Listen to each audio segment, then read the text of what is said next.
Aquí sabemos que cada vez hay más autocensura. De hecho, mucho más salió publicado en otros países productores de petróleo el tema de que a Venezuela le habían reducido la cuota petrolera que en Venezuela. En Venezuela no hubo discusión. ¿Por qué? Porque el gobierno trató de acallar o de tergiversar lo que claramente dejó dicho la OPEP.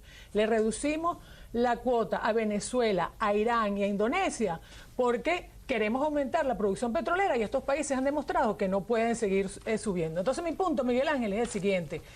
Cuando existen países totalitarios en los cuales se miente sobre las estadísticas, se oculta a la opinión pública, no se toman los correctivos a tiempo para resolver los problemas, y eso nos está pasando con Mercal, con el petróleo, que la industria petrolera se está desmoronando y no nos enteramos. Está pasando con la criminalidad. El ministro de Justicia se la pasa negando que hay muertos por violencia. Y mientras el ministro haga eso, no vamos a tener los correctivos. No nos estaremos muriendo de hambruna, pero estamos haciendo colas en los mercados por ineficiencia, corrupción y falta de información. No nos estaremos muriendo de hambruna, pero en la calle se mueren al diario por la violencia, individuos por falta de un gobierno que tome las decisiones y que sincere las estadísticas y que por lo tanto sirva al individuo y a los que lo eligieron como debe hacerlo. Esto es típico de los gobiernos totalitarios.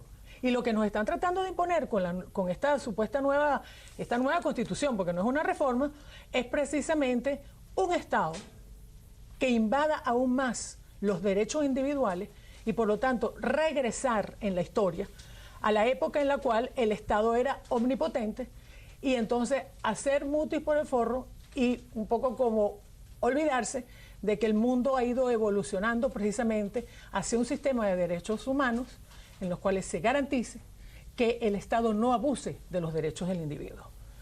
Y aquí vamos derechito a una constitución en la cual tenga constitucionalmente el Estado el derecho a abusar de la libertad de expresión, del debido proceso y de todos los otros derechos políticos que nos han ido cercenando. Entonces yo llamo la atención y lo que quiero es dejar muy claro, y lo digo en ese artículo, que en nombre de un cierto bienestar económico del cual al final de esta revolución, lo dijeron los chinos también y lo dijeron los cubanos, en nombre de un supuesto derecho económico para todos, nos cercenan los derechos individuales.